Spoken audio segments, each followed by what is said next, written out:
Protests have erupted in Bangladesh after the killing of Sharif Osman bin Hadi, a prominent leader of last year's demonstration. इस video में human rights high commissioner वोकर Turk Bangladesh की authority से शरीफ उस्मान बिन हादी की मौत का कारण बने हमले की त्वरित, निष्पक्ष, गहन और पारदर्शी जांच करने का आह्वान कर रहे हैं। जो लोग नहीं जानते उनकी जानकारी के लिए, शरीफ उस्मान हादी बांग्लादेश के 2024 के छात्र आंदोलन का एक प्रमुख नेता था जिसने शेख हसीना की सरकार को गिराने में इंपॉर्टेंट रोल निभाया था। हादी कट्टरपंथी इंकलाब मंच का संयोजक भी था।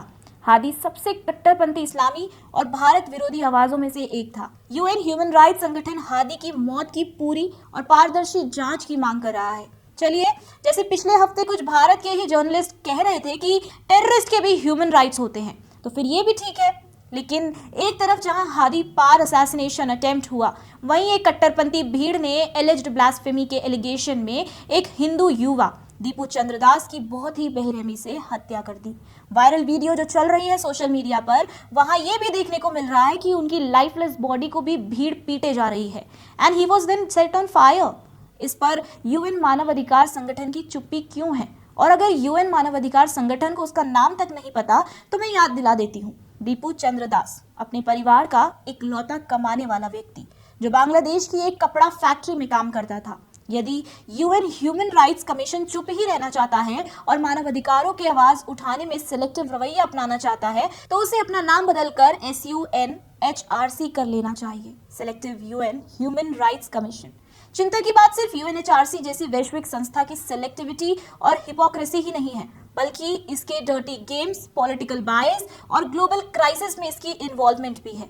वैश्विक क्राइसिस में यूनाइटेड नेशन की भूमिका लंबे समय से बहस का विषय रही है। 5 मार्च 2025 को बीबीसी को दिए गए एक इंटरव्यू में एक वोकल टर्क ने स्वीकार किया कि यूएन ने बांग्लादेश आर्म्ड फोर्सेस को सरकार विरोधी प्रदर्शनकारियों के खिलाफ कार्रवाई करने से रोका था, जो वास्तव में अलकायदा, आईएसआईएस, हिज्म उत तहरीर और हमास जैसे चरमपंथी समूहों के सदस्य थे। उनके स्वीकारोक्ति से संकेत मिलता है कि यूएन ने न केवल जिहादी तख्ता पलट को बढ़ावा दिया, बल्कि 5 अगस्त 2025 को शेख हसीना सरकार को उखाड़ फेंकने में भी महत्वपूर्ण भूमिका निभाई थी। जिस संस्था का गठन मानवाधिकारों की रक्षा के लिए हुआ हो, उससे सबसे पहली अपेक्षा यही होती है कि वे निष्पक्ष, जिम्मेदार और बाहरी राजनीतिक दबावों से मुक्त होकर काम करे।